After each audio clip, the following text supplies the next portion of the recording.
Sir, सबसे पहले तो मैं थैंक यू करना चाहूँगा आपका। बेसिकली मैं बहुत डिमोटिवेट था। 2010 के अराउंड कुछ सिनेरियोज थे। उस समय मैं सीधे बोलता हूँ, मैं सुसाइड टेंडेंसी में था उस समय।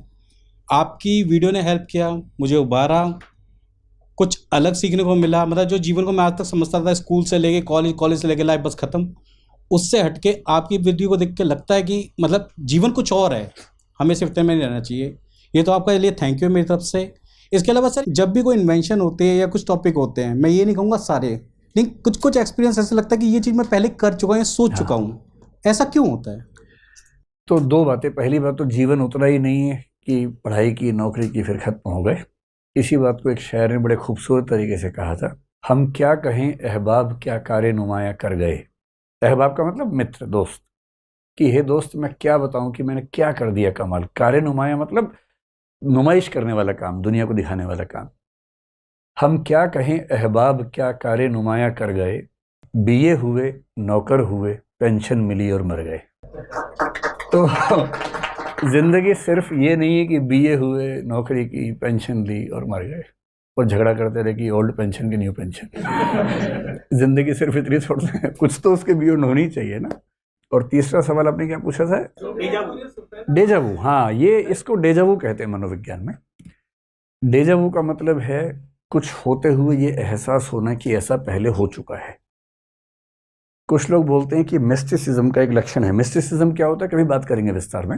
मिस्टिसिज्म का बेसिक मतलब है, कुछ लोग बोलते हैं कि हमें ईश्वर का साक्षात एहसास हुआ, वो मिस्टिकल एक्सपीरियंस होता है। इस पर खूब स्टडीज हुई हैं और मिस्टिकल एक्सपीरियंस का ही एक रूप मानते हैं डेजावू। आप सर्च करना डेजावू क्या होता है, नेट पे आपको पूरा मिलेगा। मेरे सामने कुछ हो रहा है और मुझे अचानक लगे ये सब पहले हो चुका है। यहां तक कुछ लोग तो ये भी करते हैं कि किसी को बोलते हैं कि अब ये होगा, फिर वही हो जाता है और उनको लगता है कि वो भविष्य को देख पा रहे हैं।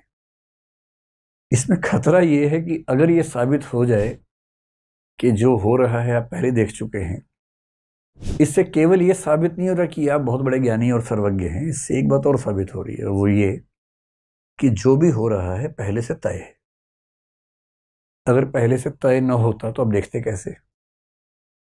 और अगर सब कुछ पहले से तय है तो हम कठपुतलियां हैं। हम हंस भी रहे हैं तो वही पहले से तय था, यानी कि हम खुद कुछ भी नहीं कर रहे। ये बहुत रिस्की प्रोपोजिशन है फिलोसफी में, लेकिन इसका जवाब है। इसका जवाब साइंस ये देती है कि डेजावू इसलिए होता है कि वो एक इंट्यूटिव रीजनिंग का मामला है। अब इंट्यूटिव रीजनिंग एक शब्द आ गया। रीजनिंग एक तो होती है जो हम कॉन्शियस रीजनिंग करते हैं, कि रीजनिंग का सवाल है 2 गुणा 3 6, 2 गुणा 8 16, आप ऐसे कर रहे हैं, ये तो सोच समझ के रीजनिंग कर रहे हैं। इंट्यूटिव रीजनिंग का मतलब है इंट्यूशन के लेवल पर रीजनिंग हो रही है, और इंट्यूशन में जो होता है वो हमें पता नहीं लगता कैसे हो रहा है वो भी रीजनिंग, पर इंट्यूशन के स्तर पे। और रीजनिंग कैसे है? आप उन्हीं चीजों में ऐसा बोल पाएंगे जो चीजें आपके सामने कई बार हुई हैं या बहुत पहले हुआ था, आपके अनकॉन्शियस में वो चला गया।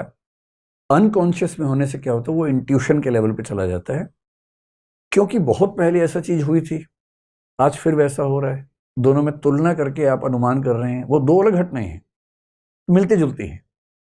पिछले वाली भूल चुके हैं, वो आपके अनकॉन्शियस में है, और आपको आज की घटना देख के लग रहा है कि ये तो मैंने देखा हुआ है, जबकि कुछ और देखा था इससे मिलता जुलता, और अब वो कॉन्शियस माइंड में रहा नहीं, आपके अनकॉन्शियस में है। अनकॉन्शियस से इंट्यूशन का लिंक बनता है। इंट्यूशन की शक्ति रीजनिंग से बता रही है कि इसके बाद ये होगा, और 10 में से 2-3 बार वैसा हो भी जाता है। जब 7 बार नहीं होता आप उसको सीरियस ही नहीं लेते, पर 10 में से 2 बार हो गया, बहुत सीरियस होते हैं कि मुझे पहले से पता था, जबकि 8 बार गलत भी हुआ था, पर गलत वाला सैंपल आपने छोड़ दिया। आपने सैंपलिंग चुन चुन के वो की जो सही निकला, और इससे आपको लग रहा है कि पहले से सब तय है और मैं सब जानता हूं, मैं नार्सिसिस्ट हूं। तब ये फीलिंग आने लगती है। डेजावू है, और डेजावू की सबसे अच्छी व्याख्या है कि इंट्यूटिव रीजनिंग है, इसमें कोई दैवीय चमत्कार नहीं।